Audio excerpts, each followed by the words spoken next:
find your way onto your mat. Maybe put your phone on silent. Do what you need to do. Have a couple wiggles. And then let's meet with our eyes closed in that amazing, imaginable imaginal space where we can actually think of each other who are practicing in this moment, connect to the beings around us, maybe connect to higher beings. But there's something incredible that can happen just by turning your attention inward, where instead of isolating into our inner space, we actually find connection.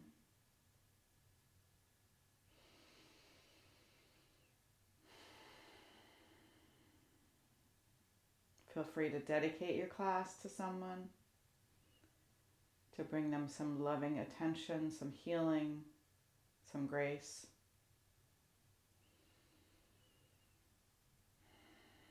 And let's sound 3 ohms. Empty your breath. Take a deep inhale.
And open your eyes, relax your hands down. And we're going to do some face yoga, but I want to do the one that's actually hard to show. And I'm going to come a little closer so you can see it maybe a little better. Basically what we're trying to do is we're trying to use the muscles underneath our eyes. And so we're just going to squint a little bit, and it helps when you actually like drop your mouth, cover your top teeth with your lips, and make that like O face, because it pulls down and then you can kind of access it. So I'm going to try and demonstrate it for you, but I can't see if I'm demonstrating it right. So I'm just going to take a risk here. So it goes like this.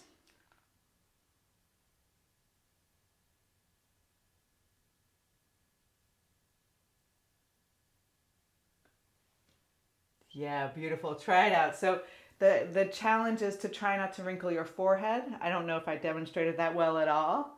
You can always put your hand over your forehead. And I do love that we kind of look like a Kali version somehow, like with the O and like just moving the bottoms of the eyes.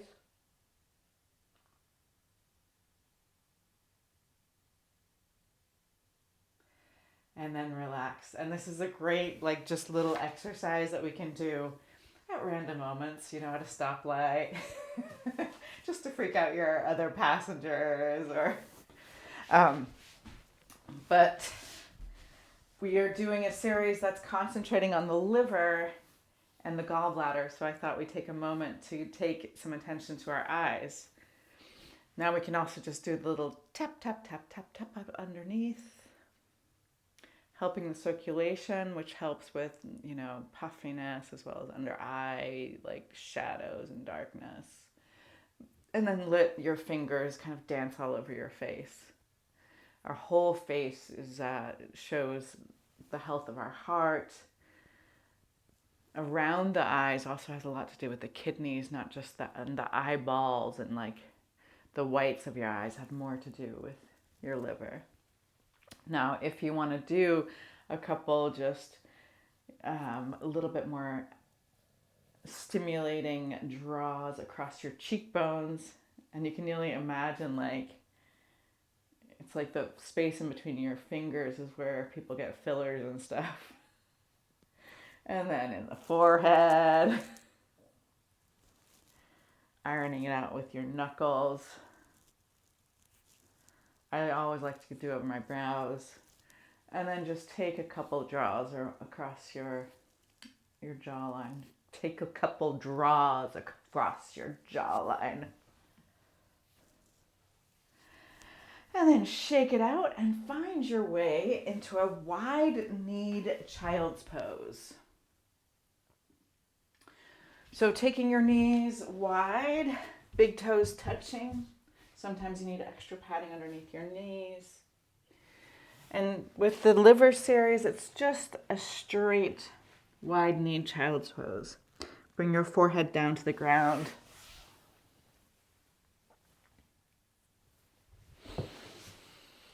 Take a full inhale. With your exhale, sigh out your breath and feel your body actually respond to that little extra drama in your exhale and just soften a little bit more than is normal on an unremarkable exhale.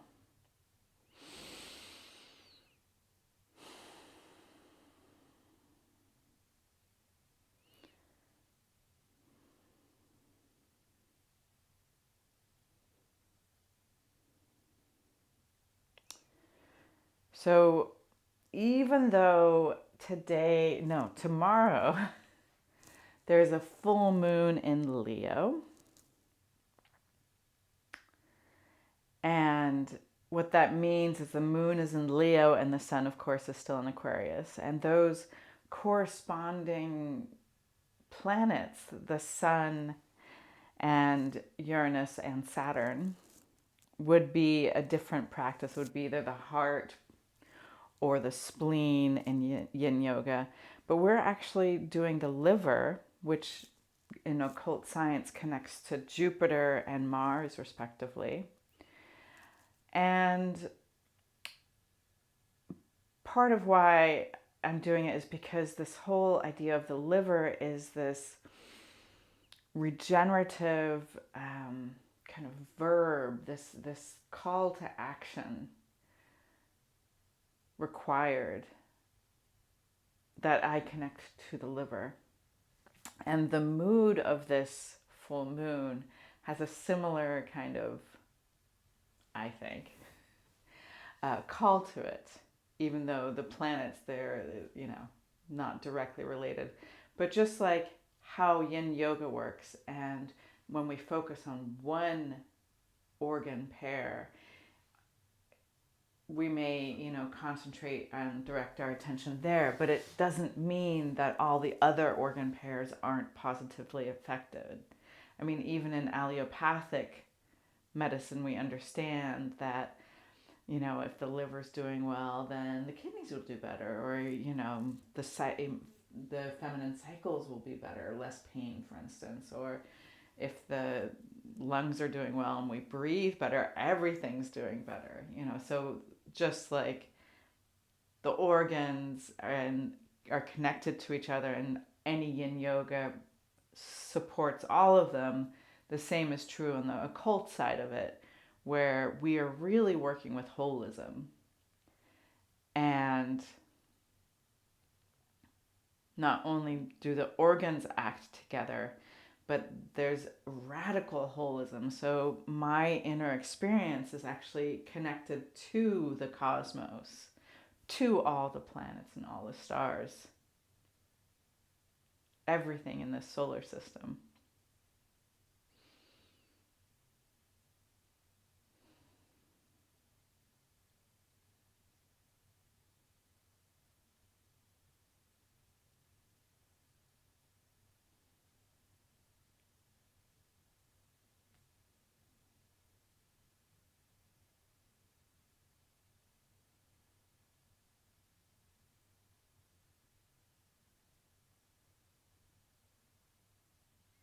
Take 5 more full deep breaths here.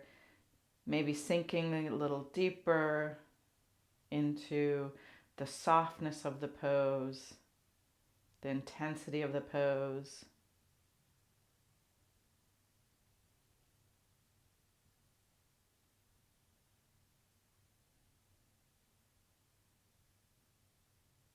And then on your 6th breath, you can just stretch your body out and lie on your belly.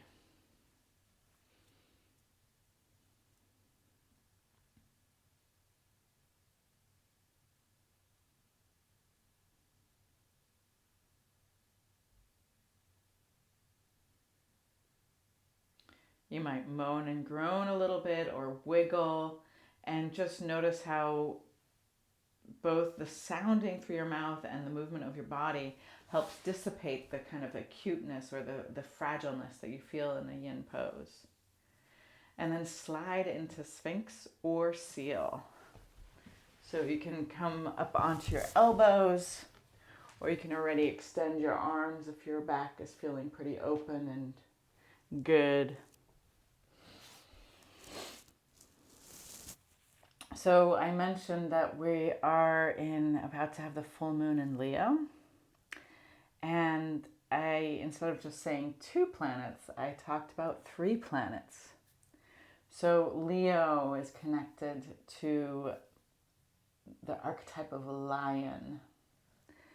And Leo is ruled by the planet, the sun.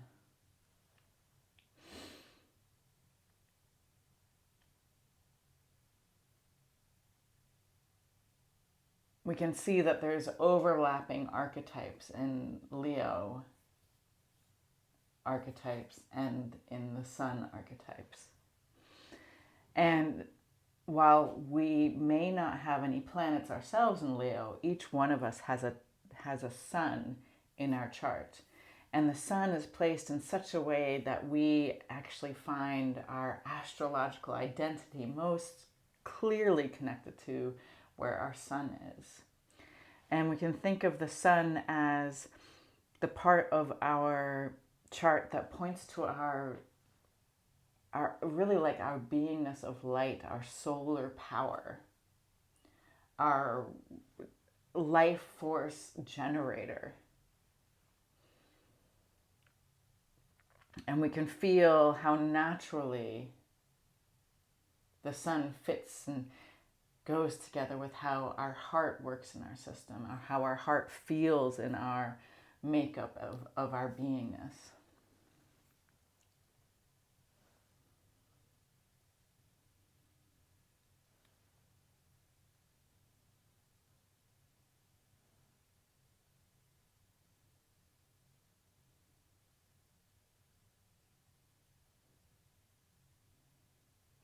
Now the moon is where this archetype is. I know it's a little confusing because I'm talking about the sun, right? But where the sun is right now is in Aquarius, the water bearer.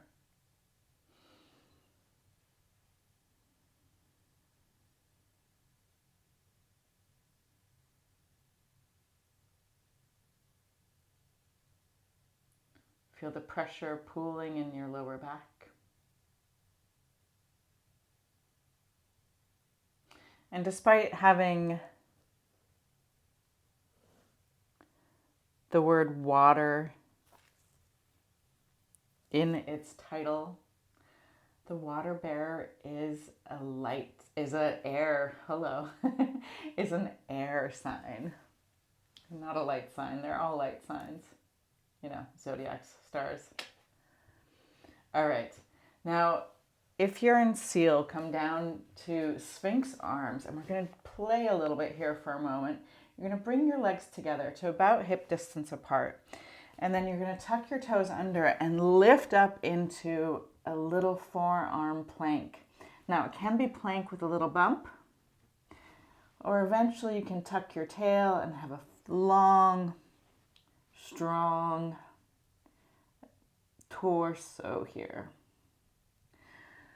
For 10, 9, 8, 7, 6, 5, 4, 3, 2, 1. And bring your right knee to your right elbow, sliding your right heel in front of you.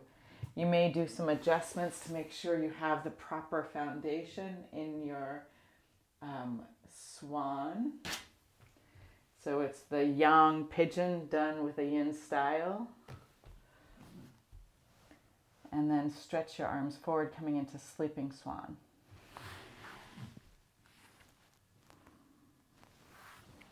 You can have your forearms stacked, and you might be resting your forehead on your forearms, or your hands reaching straight forward, or straight forward in prayer.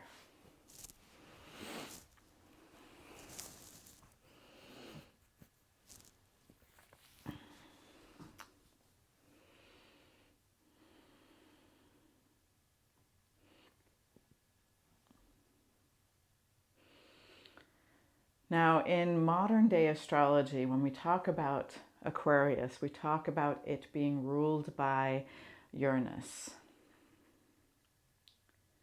the thunder god. And it's connected to our nervous system. It's connected to the archetype of the collective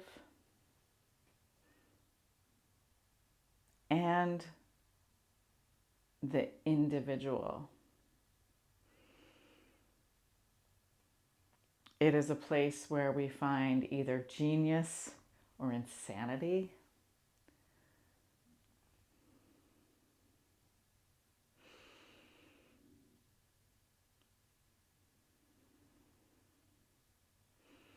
And in our personal charts, it's often connected to trauma. So its placement or aspects, we can kind of get a little insight into perhaps, what's happened just in this lifetime, but more likely themes that we've been working with throughout lifetimes. And one of my favorite archetypes connected to Uranus and Aquarius is, I know you think I'm going to say rebel, I love that too, but actually is truth. So when we look at how all the planets are helping us, we can see how Uranus sometimes shocks us to know the truth.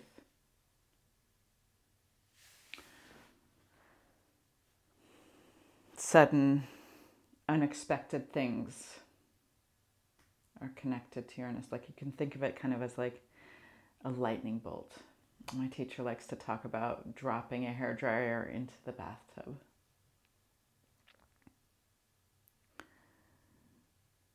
Another one of my friends, elders, in the astrology world, she talks about how it's a stroke of epiphany.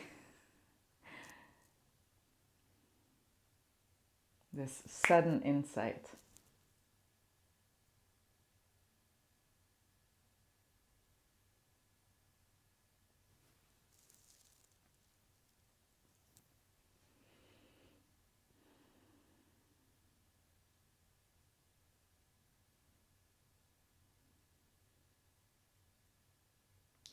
Now start to walk your hands back towards you. Lift up your chest, and you're going to sweep your left leg around so that you're stacking your left knee on top of your right knee.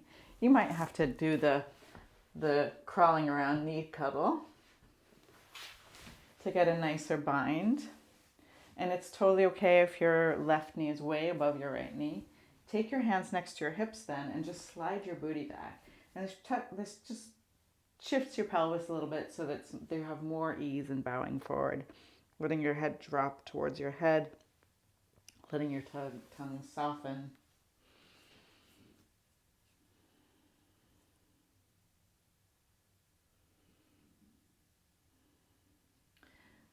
Aquarius also has a lot to do with the future and with technology and science.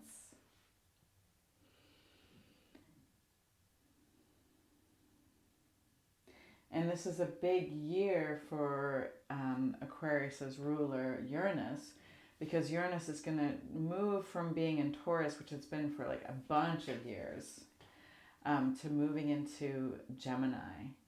And Taurus is this like slow moving earth. So of course we can understand that like a lightning bolt is kind of like hemied and like restricted in the earth.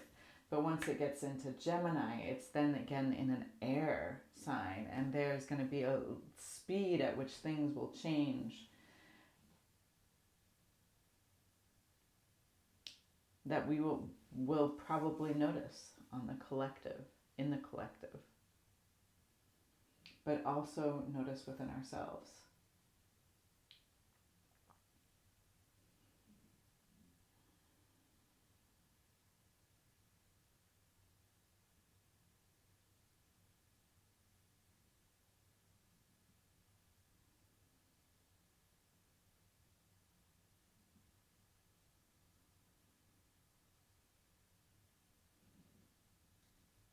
Now, since we are talking about, astrology, and for most of us looking at this, we're in, most, not all, are in the northern hemisphere. We also want to think about this full moon as like middle of February. Here we are in the cold, and the full moon, the Leo, is the sign that really rules the middle of the summer. So we're like the middle of the winter, middle of the summer, kind of have this like touch point. Just as in the summer, the reverse is true, or, in the southern hemisphere, the reverse is also true.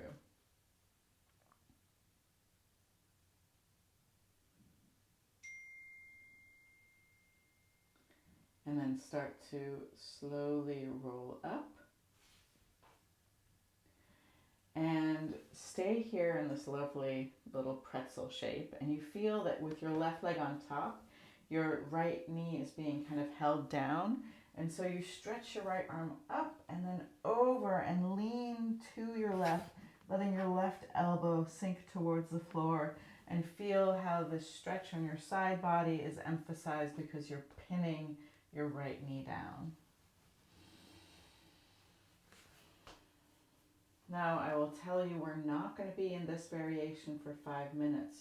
So notice if that information can help you adjust how guarded you are in the pose. So we often will kind of keep a little contraction so we don't have to feel too much.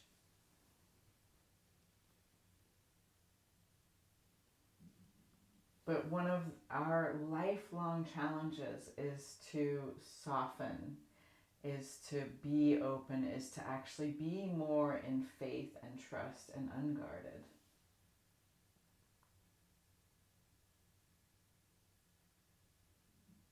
So even when we get these small little tastes of it, or in these small isolated moments of a very specific yoga pose, we're actually practicing to allow that nature to come into our being.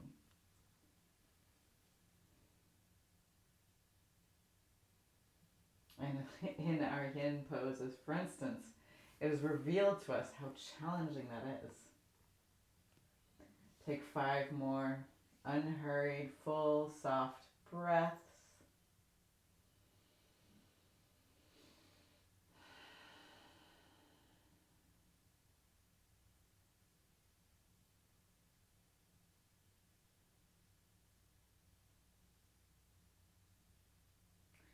And then rise up, and you're going to step your left foot onto the ground. Probably wiggle your heel a little bit closer to your right leg. Feel that you have both your sit bones on the ground. If you're struggling to reach the left sit bone to the ground, you can slide your left foot forward.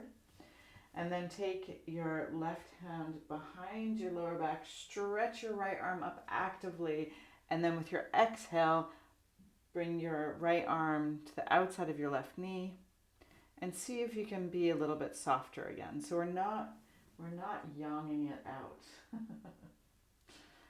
We're trying to stay a little soft and yin here, even though we're being upright. We have to keep a little bit of yang in the pose so that we stay in it.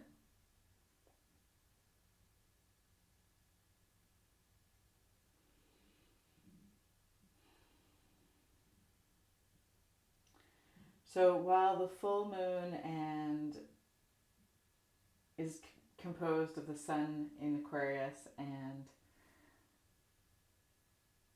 the moon in Leo, it's actually squared by Uranus.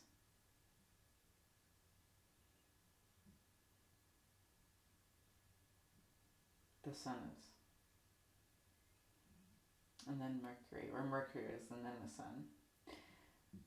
And while it's not exact on the full moon, that mood is still there. Now in English we have an expression of getting cross.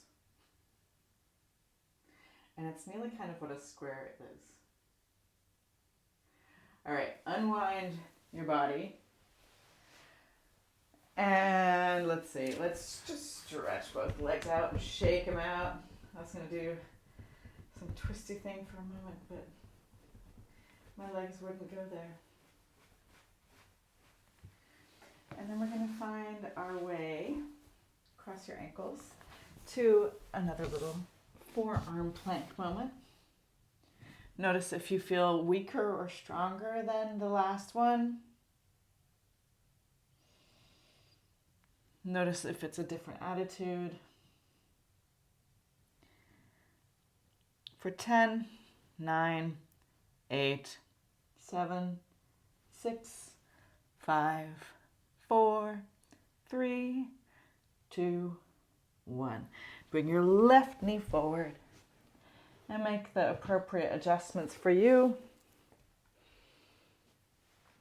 Getting into it the same way you get into the yang pigeon, but when we make it yin, the pigeon turns into a swan. Maybe we should be calling the yang version the duck pose. Ugly duckling. And then walk your hands forward and soften into the yin, the grace of the swan.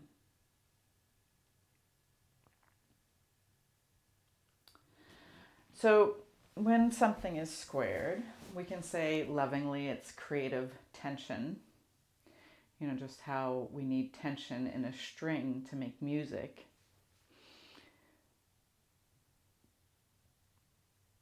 And we actually notice that sometimes we do have to get cross and argue and have a fight nearly to clarify uncertainties or misunderstandings.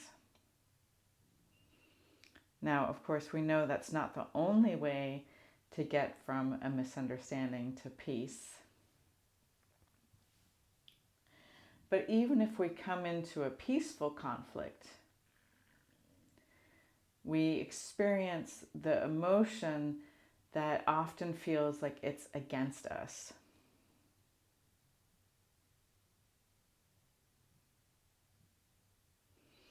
And whether we have an argument or a fight or a debate and conversation, we'll also be able to observe that often it's our misunderstanding that's caused us to have such strong emotion in a situation.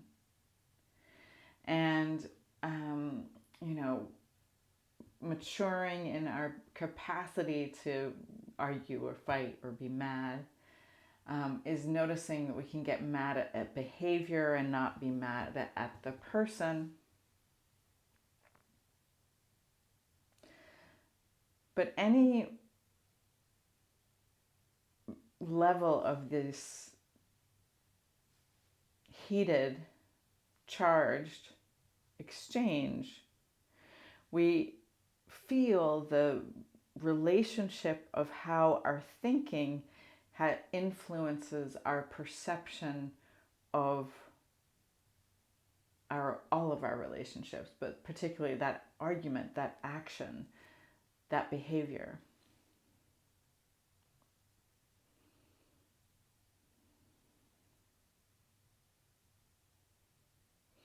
And that when we are able to change something in our thinking,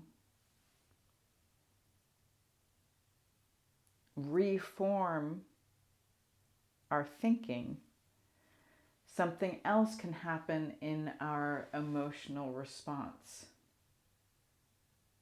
There can be a change, there can be a lightening up.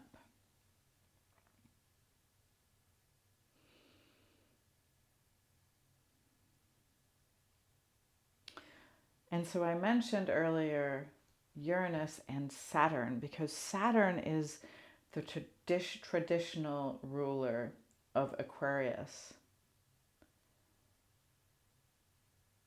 And in spiritual science, there's there's a different emphasis put onto the planets that we can see without the use of equipment, that we can see with our naked eye.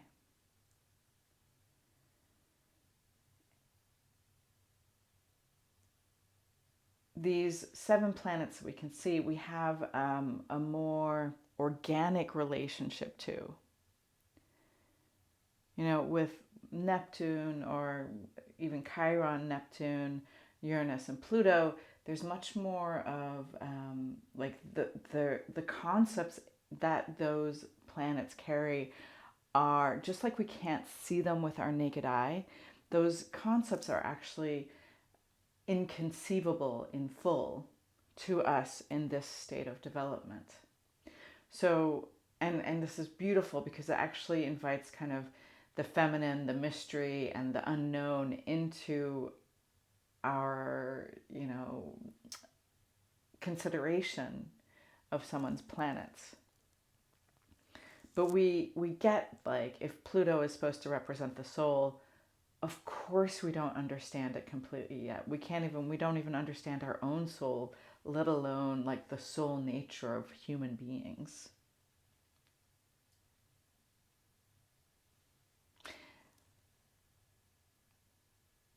And then start to walk your hands back towards your knee and sweep your right leg around. Noticing what you're doing with your thinking right now. Are you saying, oh, it's going to suck as much as the other side did? Or it's going to suck even better? No, or it's going to be, maybe it's going to have different sensation. Maybe make different adjustments. Lift up your heart first. Maybe do a little shift in your hips and then roll down and soften down. Bringing your forehead to your knee or your chin in front of your knee if you're flexi.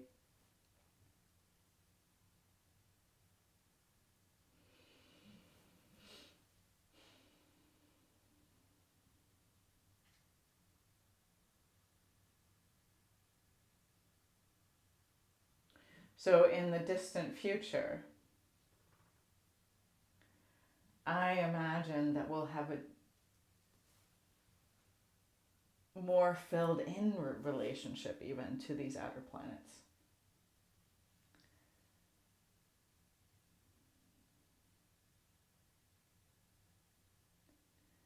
But one of the themes that is highlighted as this tension between the Sun and Saturn, or the Sun in the Saturn sign and the Moon in the Sun sign,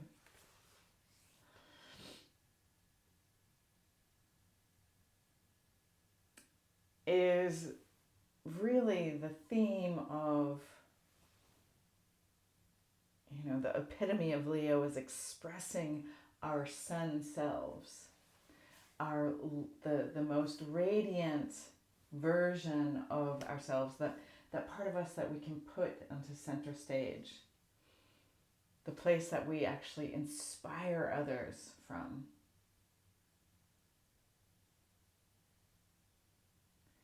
That we want to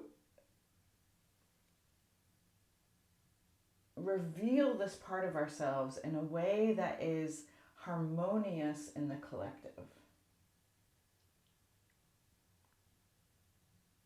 So Saturn has it's much more of like a cold thinking, the metal connected to Saturn is lead. It's like, it's intense, yeah?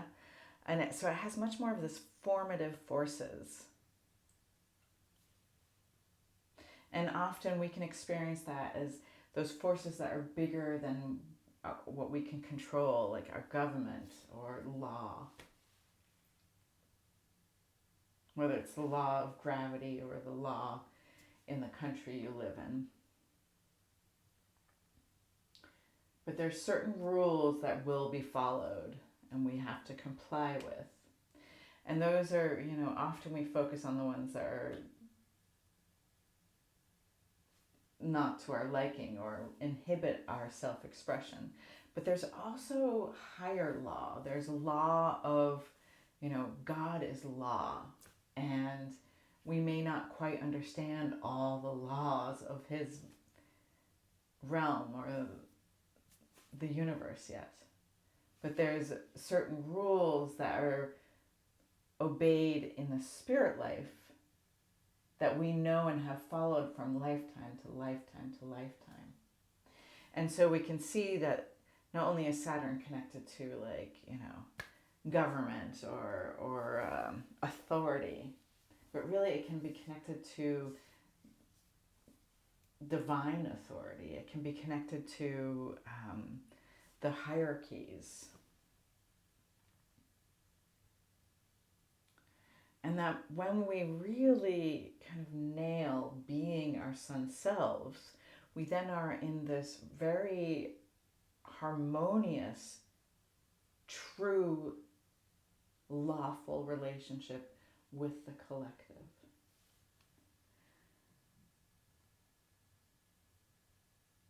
Now start to walk your hands back towards you and rise up.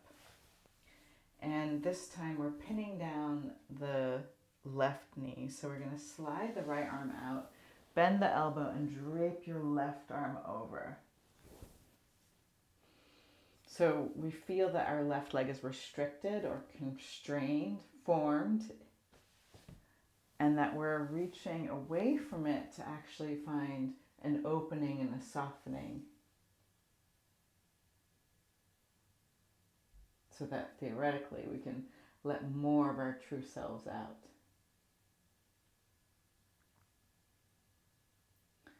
So in the shadow side of Leo, we can say oh, it's the person who always wants to be center stage, hogs the limelight, makes it all about them. But in the exalted nature of Leo, it is really this capacity to be yourself in such a way that other people feel called to be themselves more, that they reveal their radiance and their light.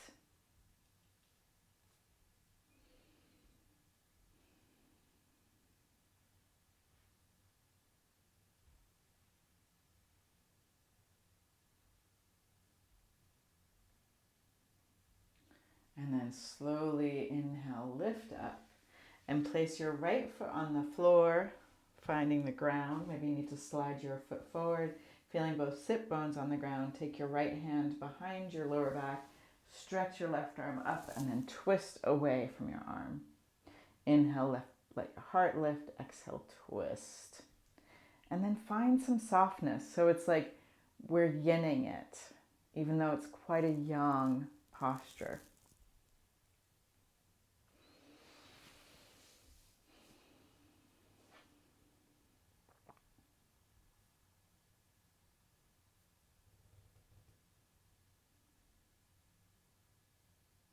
So before they discovered Uranus, it was Saturn that was actually connected not only to authority and government, but it was also connected to the mystic. And for me, when I heard this, I was like, oh, I have to reshape my thinking around Saturn. But we also want to remember, Saturn is also Zeus.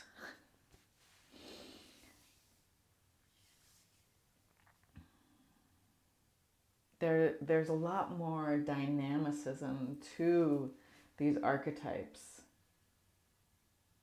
than usually that we can ever kind of exhaust.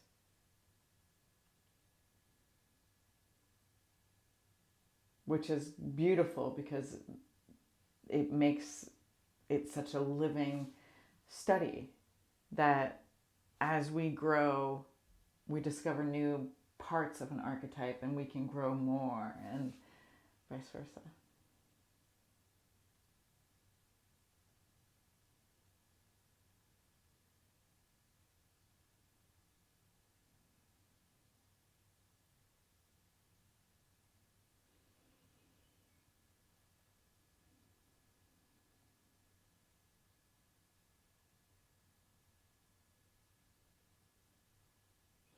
And then unwind and stretch your legs long. Open up your chest. So even, you can come to a neutral spine, and then you can just push your chest a little bit more forward. And you can practice, coming forward slowly, so you can let your hands drag behind you. And if you feel like you have a little bit more room, you can stretch your arms out in front of you. So we're doing a wide-legged forward straddle, but if you want to do a caterpillar, that's totally fine.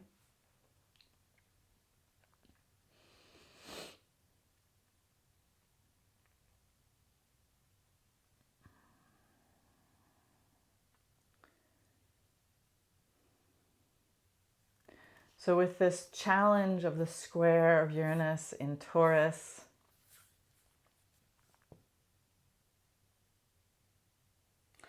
the fact that Mercury has just been Cazimi'd the sun, so very close to the sun,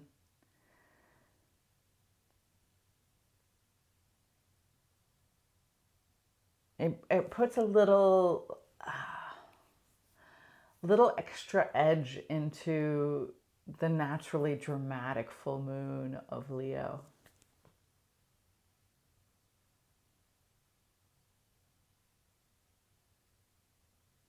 Like, we want to be bright and shiny, but we don't want our light to be like laser beams and cut the other person or burn the other person.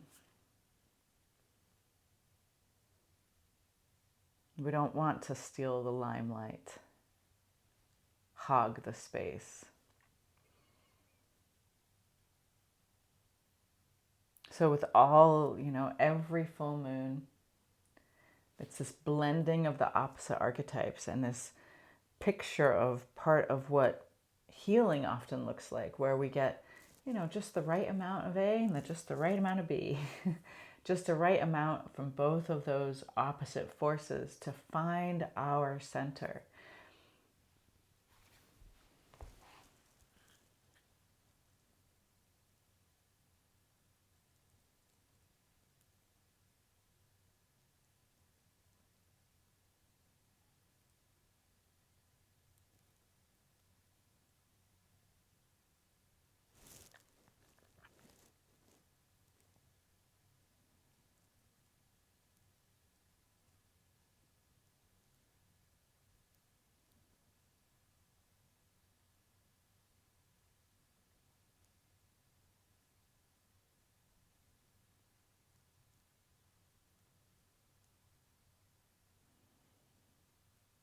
And then start to walk your hands back towards you. Gather your knees in. Give yourself a hug. Maybe kiss your knees, thank you.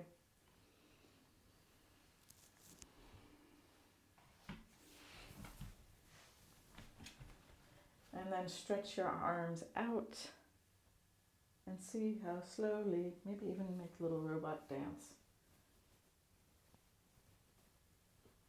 Just to honor the technocratic element of Aquarius. And then let your shoulders come down, hug both your knees in, and take your favorite twist. So you can put your feet on the ground and slide your butt to the right, and then drop both your knees to the left. You can stretch out one leg. You can have twisted root, whatever suits you today. I think, now as we move into this age or towards the age of Aquarius, we want to practice this capacity for plurality. So how can I leave room for you to be yourself and feel yourself fully expressed? How can I love you in such a way that you feel free? You know, plurality is really honoring that we're like snowflakes. We each have a uniqueness, but we have still, we're related to each other. We're connected to each other. All human beings are in this together with Earth in our evolution. Now hug your knees back to center. Wiggle, unwind them, moan and groan, and do what you did on the other side now. So maybe you slide your hips over to the left, drop both your knees to the right.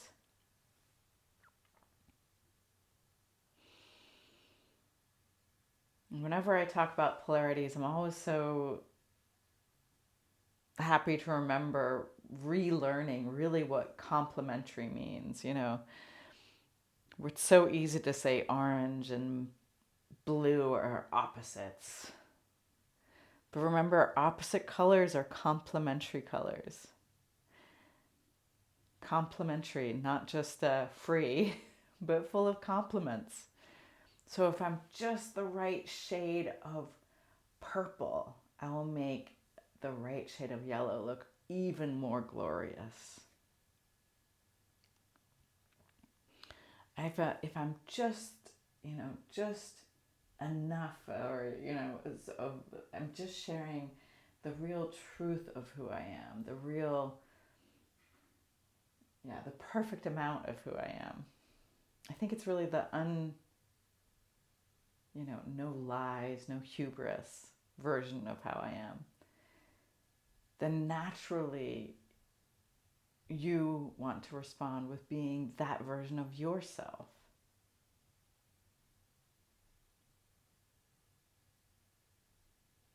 And that's where, this is where our future lies with this idea of plurality.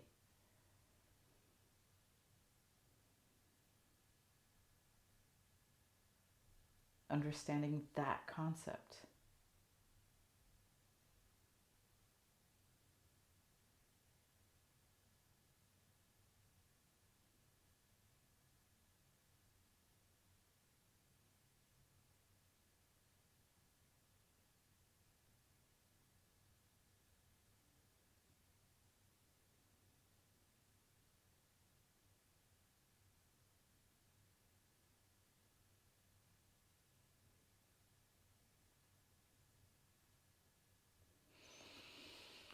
And then unwind and do what you need to do. Maybe you need to slide in one more knee kiss before you go into Shavasana.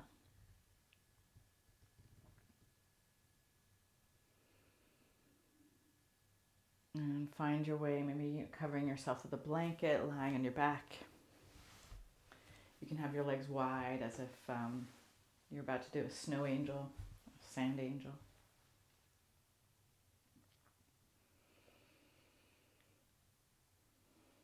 And let your body become still and move into this space, our inner realm. This place that is purely ourselves, but we know that's the space that we can connect to the divine through.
With your next inhale, invite your breath to the edges of your body.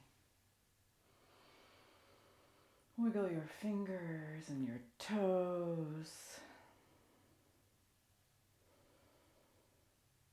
And then stretch your arms above your head, reaching your whole body long. And with your exhale, curl into a ball and roll onto your right hand side.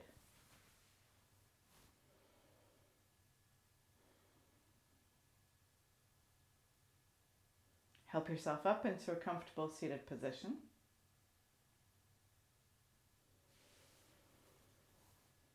Allow your hands to meet at heart center. Close your eyes again if you open them.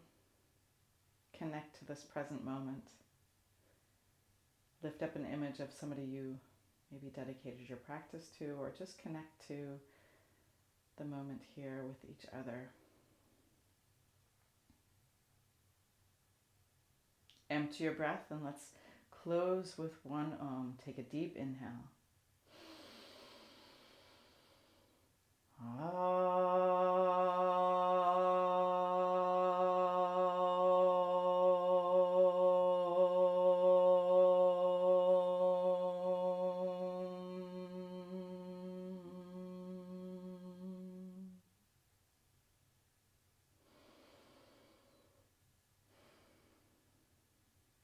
Bring your prayer hands to your third eye. Invite the divine light. And as we bow forward, together we say, Namaste. And so much love. Woo!